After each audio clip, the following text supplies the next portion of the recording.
Let's talk attribute mapping. It's one of the most essential parts of syncing a user base from the identity provider into UserSync. The example I'm taking here is Azure AD, but the approach is the same across all the UserSync connectors. It's the longest video that we have here, so bear with me a little bit. I think it gives you a reasonable overview what can be done, how to do it, and also when to ask for help. What attribute mapping means is we have a set of attributes coming from the identity provider via its API. So basically the user information and the group information that we pull via the API. And we have a certain set of fields in your Atlassian application. So Jira has very little. There's much more in Confluence, for example, like mobile phone number and so.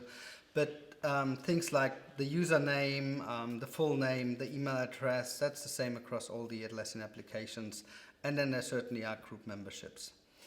And the attribute mapping is essentially mapping what comes from the identity provider via its API in many different fields into those properties or those fields in the Atlassian application.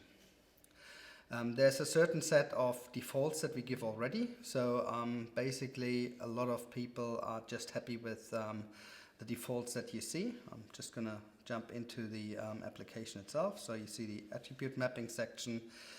And you see things like the Azure user ID is mapped to a field Azure ID. The username is mapped to username, etc. So there's a lot of default settings already. And if you don't have many special requirements, that default mapping might already work for you totally out of the box. But still, I think it's nice to see what's possible. You can edit the default mappings that we have. I'll do that for username, for example. And what you see here is we have some predefined templates already. So here we say the username from Azure, but you also have something like, for example, username from Azure without the domain. So basically dropping, if it's c.reichert@resolution.de, it would be dropping the domain part so that the username in the Atlassian application would be c.reichert. Yeah, not c.reichert@resolution as it comes from Azure AD. You also have the custom part. So if I go to custom, you see there's a lot more settings that you can do. It's always sort of a similar approach. You can say what the source is. Is it a single attribute coming from the API, or is it combining multiple API attributes from Azure into one value? Or, and that's the icing on the cake, which I'll show you last, you can also apply custom Groovy code to do something totally magic. So let's stick with a single attribute for the moment. And then you can see here are the source attributes that we received from the API: employee ID, fax number, name, on-premise account name is, for example, on-premise some account name is a relatively common one. So if you want to map your username not to the UPN from Azure, so the full domain name, but want to map it to what's the account name in your Active Directory, then the on-premise SAM account name is the mapping you usually want. I hope you get the idea. So if you want to change the mapping, just enter here, apply it, and then the mapping is changed.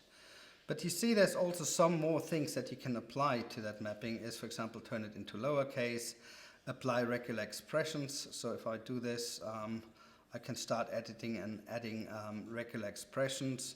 And regular expressions are essentially sort of search and replace on steroids. Also for groups, if it's an attribute that's, for example, comma separated, but we expect groups in a list, you can also split the attribute from a comma separated list into a multi-value attribute. But you also can apply additional constant values. So for example, on groups, if you want to add additional groups to everything, that could be something you use the add constant for. I'm not going to go into every detail. I just want to give you a rough overview of what's possible here.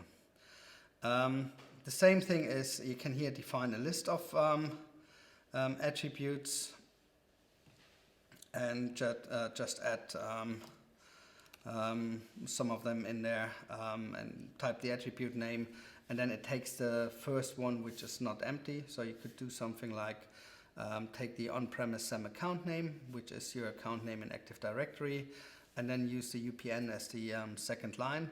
So if there's an on-premise account name, so if that account exists in Active Directory and that name is synced, that's used for the username. If that is empty, because that user doesn't exist in your Active Directory, but only on Azure AD, you can use the UPN as a username. That's just to give you some ideas, really here. You can also combine multiple attributes. So if you, a very common one on Okta, for example, Okta has first name and last name, but not full name as, for example, Jira expected. So you can combine the attribute first name and last name into full name. That's also on Azure, on Okta a default, but it might be that you want to do some combinations like that on your side as well. And then last but not least, I'm just going to quickly go to Groovy code here. So here you can essentially apply real Groovy code. If you look into our documentation, we also have some examples, for example, combining attributes or making decisions based on different group memberships, or roles, for example, is a common one. So if there's an attribute coming back from the identity provider, what role that user is, for example, an admin, and then turn that and then write the logic in Groovy that that role membership actually means for Jira, the user should be part of the group Jira administrators. Here are some examples already, but certainly this is one of the areas where very often our support team gets involved, either via screen share or via support ticket. So that's maybe the other thing worth saying. Really don't hesitate to contact us here. This mapping, if you do it for the first time, it might be a bit complex, especially if you have some quirky requirements that require Groovy code, for example. And that's really what we're here for. That's what our support team is here for, to help you along there and get to the result you want. So this video is to give you a little bit of an idea what's possible, and the simple cases you can probably solve yourself. But at the same time, I hope you can recognize the power of this approach, so that you reach out to us if it's not obvious to you straight away how to achieve it. Most of the time, we actually find a solution to what you need to do. Let me just quickly go back to the user sync UI, and that's the last thing I'm going to show you, and then you're done with the video, I promise. I'm just going to go here to cancel, and I'm going to say add new attribute mapping. And I'm going to go into a user property. So that means I can create a new user property for that user. I'll just give that a name, for example, phone, which isn't typically present in Jira. And then I can select the source attribute from the Azure API. Let's say mobile phone, for example. Add that, and I'm just gonna, for good measure, add another one, which I call manager. And then you can see I can scroll down here. Then I have the manager attribute, and let's say manager display name, and apply that here. So what I've done now is I've added some more mappings, that the mobile phone of the user gets synchronized in a profile in a user property called phone, and the manager display name gets synchronized into the user property manager. As an admin, you can actually see these user properties when you go to the profile of the user, so you see those entries. Other normal users can't see them. However, like I said, as an admin you can see them, but also on scripting tools like Script Runner or some other plugins that can create custom fields and those kind of things, you can see those as well. So we have a lot of customers that use this kind of mapping to add additional information like office location, etc. of a certain user to Jira tickets or service requests as well, to create approval chains, who's the user's manager. But you need some additional either scripting tools or other add-ons that can rely on user property fields to make that happen. And maybe a little glance for the future.